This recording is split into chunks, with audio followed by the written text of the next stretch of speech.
Okay, I think we all know that feeling, right? That little almost addictive buzz you get Mm. when you just know you're right. You've got the facts, the logic, everything lines up. Yeah, absolutely. It's satisfying, intellectually anyway. But here's the thing, the source material we looked at really dives into.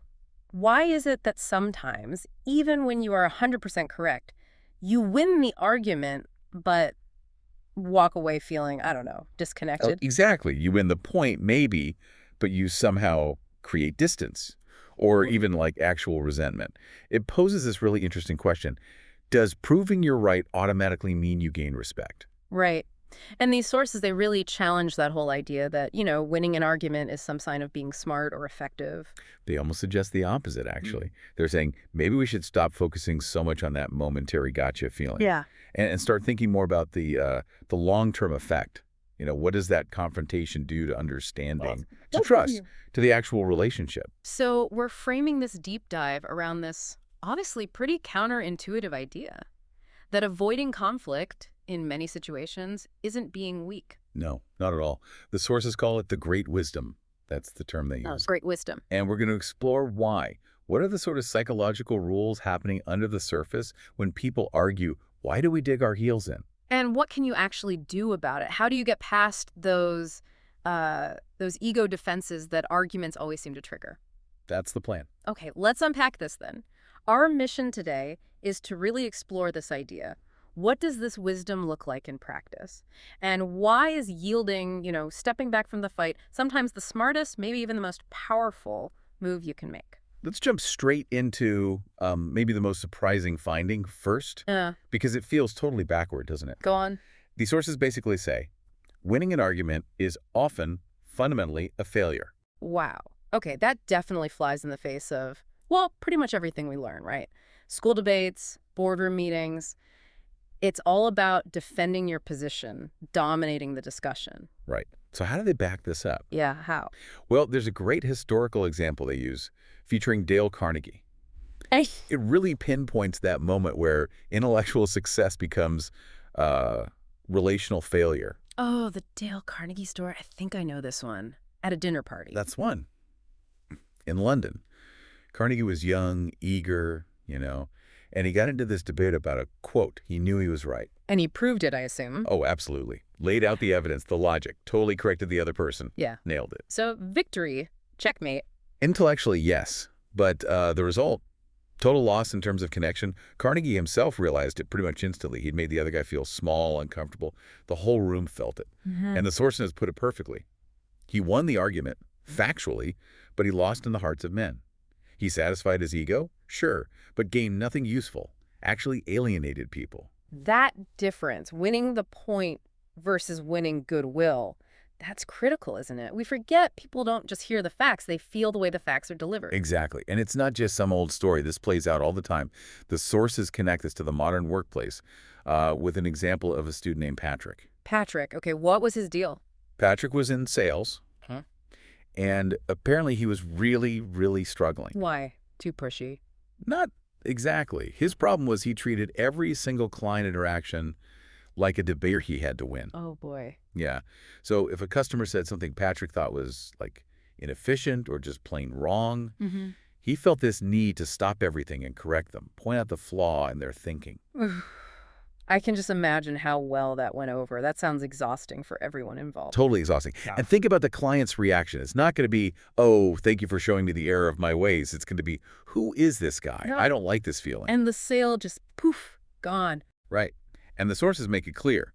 Patrick only started actually succeeding, becoming a top employee, when he consciously stopped doing that.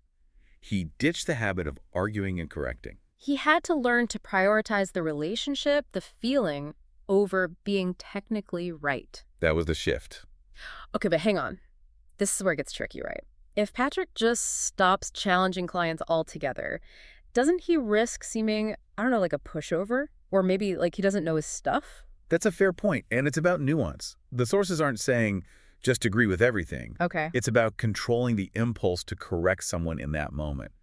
Because that correction, that's usually the spark that ignites the conflict. Yeah, so it's about timing and approach. And about your goal. Yeah. If your main goal is the sale or building trust for the long term, then proving them wrong right then and there is actually counterproductive. It works against your real objective. So the big takeaway early on is winning the argument can actually be a massive defeat if it costs you the relationship or trust or, future business.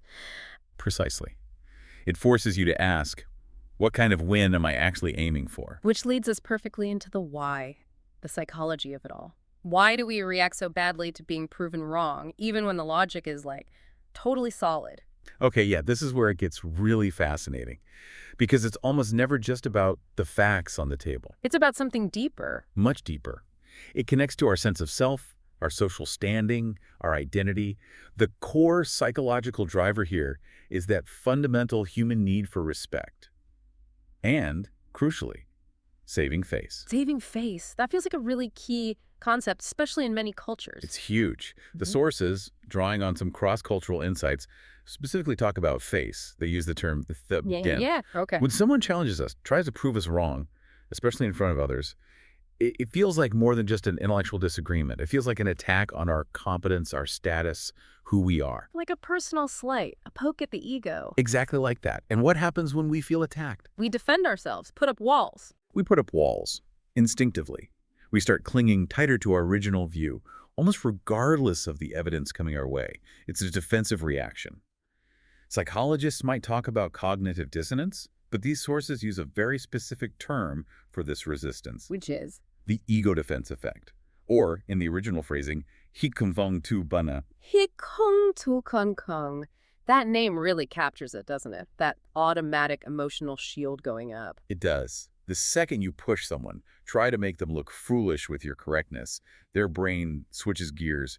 It's no longer about finding the truth. It becomes about protecting their self-image, defending their identity. They stop listening, basically. They stop listening and start preparing their counterattack.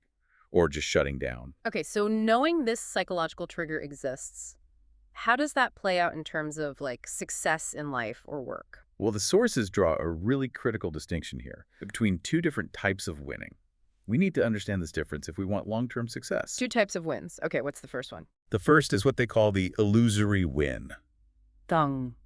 Illusory win. Dang. Sounds temporary. It is. It's that immediate rush, that fleeting satisfaction you get when you score the point. You have the better fact, the sharper logic. You feel good for a second. That dopamine hit of being right. Exactly.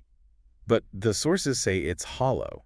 It's illusory because it doesn't last. And worse, it often creates this kind of emotional debt with the other person. Right, so that's the fleeting, maybe even damaging win. What's the other kind? The other kind is the true win. And this isn't one with logic points. It's one through connection. How so? It's about achieving things like goodwill, cooperation, trust, building that positive regard that actually lasts. Okay, so goodwill, cooperation, trust. That sounds much more valuable. Way more valuable in the long run. And here's the kicker. The sources argue that in most situations where opinions differ, you usually can't get both the illusory win and the true win. Ah, they're mutually exclusive. Winning the argument kills the goodwill. Often, yes. One tends to undermine the other. The moment you prioritize proving your point over preserving the relationship, you risk losing the true win. So, if we zoom out, the real goal shouldn't be that momentary flash of being smarter or more correct. If what you really want is collaboration or influence or just a decent working relationship, then making someone feel bad or wrong to win the argument is probably the worst strategy you could adopt. even if you are technically right. Even then. Because the whole point of communicating is to, move forward together, understand each other better, than an argument that just creates emotional distance. Yeah. It's failed, no matter how brilliant your points were. Which brings us to the solution they propose. Yeah. The path forward, the mastery. It lies in this wisdom of yielding. Exactly. If avoiding arguments isn't weakness, it must be a form of strength. So how do they define that strength, that wisdom? They define it as wisdom, straight up. And it actually takes a lot more self-control, more inner strength to consciously step back from a pointless argument than it does to just charge into one. It's about internal control, not external victory. Precisely. True wisdom isn't found in winning or losing the debate itself. It's found in managing yourself and prioritizing what truly matters long-term. Okay, so practically speaking, how do you cultivate this wisdom? The sources mentioned, I think, 3 key abilities. Yes, 3 internal skills. First, the ability to genuinely keep your own mind open. You have to be actually willing to hear the other side, not just reloading while they talk. Okay. Open-mindedness. Makes sense. What's second? Second, knowing how to really listen. Active listening. Not just hearing, but listening in a way that signals respect, even if you fundamentally disagree with their point. Listening is a sign of respect. Got it. And the third one, I imagine this ties back to the ego defense thing. It absolutely does. The third ability, and this is so crucial for relationships, is knowing how to allow the other person to save face. Provide that fate. Give them an out. Give them an out, an elegant exit ramp. Frame the disagreement as maybe a difference in perspective, not a failure of their intelligence. Avoid language that highlights their mistake and your brilliance. That takes serious conscious effort, though. You have to actively suppress that urge, that satisfying feeling of being the one who's right, the one who corrects. It's the opposite of our competitive instinct, isn't it? Completely. It means training your ego. Yeah. And this whole idea, transcending conflict through inner control, it's not new. The sources bring in some pretty profound philosophical backing here. They specifically mention a teaching from the Buddha. Oh, interesting. How does that connect? The core teaching they reference is often summarized as, hatred is not overcome by hatred, only by love or compassion can hatred be extinguished. Okay, hatred is not overcome by hatred. Now, apply that to arguments. Hostility, disagreement, that feeling of antagonism. You can't defeat it with more antagonism, like sharper arguments or louder points. Right, that just fuels the fire. Exactly. It's only neutralized or extinguished by introducing something different. Compassion, maybe. Understanding. Or, more practically in a debate, by choosing to yield the floor, to let the other person feel heard and respected, even in disagreement. So backing down isn't retreating from the truth, it's a deliberate choice. You're choosing wisdom, maybe compassion, over conflict. It's a strategic choice aimed at de-escalating, so that maybe, just maybe, some actual progress or understanding can happen later. It's an act of self-mastery, controlling your own reaction. That's exactly how the sources frame it. Knowing when to stop pushing, knowing how to gracefully yield, choosing connection over correction. That is real self-mastery. You control your ego instead of letting the argument control you. That really shifts the power dynamic, doesn't it? The power isn't in winning the point. It's in controlling your response and choosing the outcome. It's entirely an internal choice. The success or failure of that interaction comes down to your commitment to the bigger picture, to the relationship, not just the immediate debate. So for you listening, the message is really about clarifying your true goal before you get caught up in the heat of the moment. What do you really want? The momentary sugar rush of being right, or something more substantial? Which brings us back to that fundamental choice the source material leaves us with. It puts it pretty bluntly. Who do you want to be? Yeah. Do you want to be the person who's always factually correct, always winning arguments, maybe always feeling a little bit embattled? Or do you want to be the person who, plants seeds of trust, goodwill, cooperation in other people? When you put it like that, the long-term perspective makes the choice pretty clear. It does.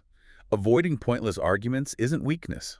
The source concludes it's the greatest strength of wisdom. It's the path to actual growth, personally and professionally. Because if you win every single argument, but everyone around you feels tense or resentful, you haven't really won much at all, have you? You've lost something far more valuable. The ultimate lesson seems to be, if you want people to cooperate with you, trust you, be influenced by you, you have to consciously let go of needing to be intellectually superior in every exchange. Give up the cheap thrill for the real prize. Exactly. And that leads to the final thought the sources leave us with. It's quite provocative. Okay, let's hear it. The advice is simple. Don't waste life winning arguments. Win hearts. Win hearts. Wow. So think about that. What really stands out to you in that teaching? And imagine if every single person listening decided, based on this, to just avoid one unnecessary argument this week. Just one. By choosing to prioritize the other person's dignity, their need to save face.